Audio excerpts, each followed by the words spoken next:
The Little Miracle. Once upon a time, in the quiet village of Willow Bend, there was a cottage wrapped in ivy where midwife Ada lived. One foggy morning, a woman named Mara arrived at Ada's door in labor, clutching her swollen belly and trembling with fear. The hour passed quickly beneath the midwife's calm hands and the soft glow of a lantern.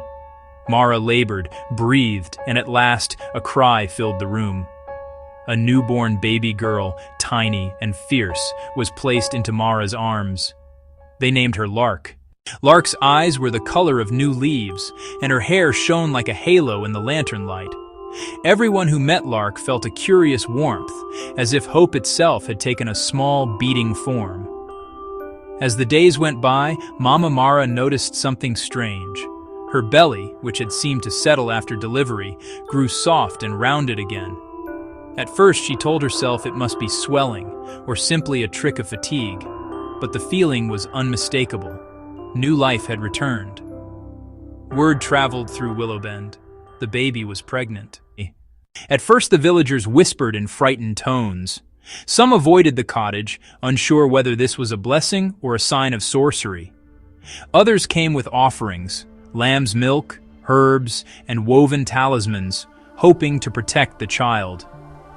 Midwife Ada kept watch each night and found nothing but the steady, tiny rhythm of Lark's breathing and the occasional fluttering hush, like a moth seeking shelter. Mara loved Lark fiercely and refused to give her up to fear. She bathed her with water warmed over the hearth. She sang old lullabies that had calmed 3 generations in the family. She wrapped Lark in a blanket stitched with patterns of protection. Lark thrived. She laughed at sunlight, reached for the cat that slept in the doorway, and stared for long minutes at the stars as if listening to them. Seasons changed. Where panic had once gathered, curiosity bloomed. Children came to play at Mara's gate, pressing their small hands to Lark's blanket as if feeling for secrets. Farmers walking home from the fields would pause to smile. The priest of Willow Bend, who had bowed to every mystery with careful prudence, came to see for himself. After watching Lark and listening to the midwife's careful notes, he declared, "This is a wonder meant to teach us patience more than fear." As the months passed, the pregnancy showed signs not of danger, but of gentle promise. Ada discovered that wherever Lark slept, miniature blossoms would open in the morning on the windowsill. The loaf of bread risen beside her would brown more golden than any other. Even the youngest lambs seemed to trust her at once. People began to leave small gifts, a ribbon for Lark's hair, a painted pebble, a tiny silver bell. The village's mood warmed. Lark's mystery had moved them from dread to delight. One night, when Lark was nearly 3 years old, Mara fell ill. She coughed and grew pale, and the village's worry returned. Lark would not leave her side.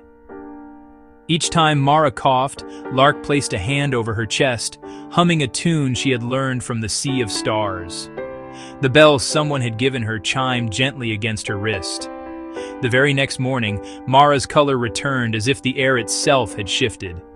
The illness lifted like a curtain. Why had the baby been pregnant? No one could answer plainly. Some whispered that the world had chosen to fold an impossible thing into the ordinary to remind them of wonder. Others said the child held a pocket of dreams where a future could be kept safe until it was ready. Lark herself never spoke of it. She grew into a child who noticed small things, the way shadows leaned at dusk, the precise pattern of frost on a window pane, the names of birds by their flight. When asked about the roundness that had once been her secret, she would smile and tilt her head the way a willow tilts in summer wind and say, "It was warm." Years later, when Lark was old enough to wander beyond Willow Bend, she left with a satchel of bread and the bell on her wrist. Wherever she walked, seeds sprouted near her feet. Where she laughed, children learned to tell better stories. People would say she carried hope like a lantern, and some swore that in her eyes they could see the echo of a tiny heartbeat. Not someone else's, but a reminder that life can hold unexpected miracles. Mara grew old and told the tale at the hearth of the baby born pregnant of how the village had changed and of the way fear had become care.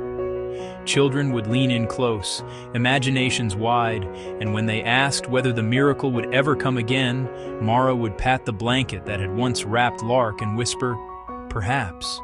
But miracles are not things to be chased. They come so we learn how to keep each other safe." And so Willowbend lived on, gentler and more curious than before. Lark's story became a quiet legend, not a riddle to be solved, but a memory to be tended, like a garden left to bloom. In time, when the bell at Lark's wrist had long since been passed down, a child would find a pebble under the hearth with 3 tiny scratches on it.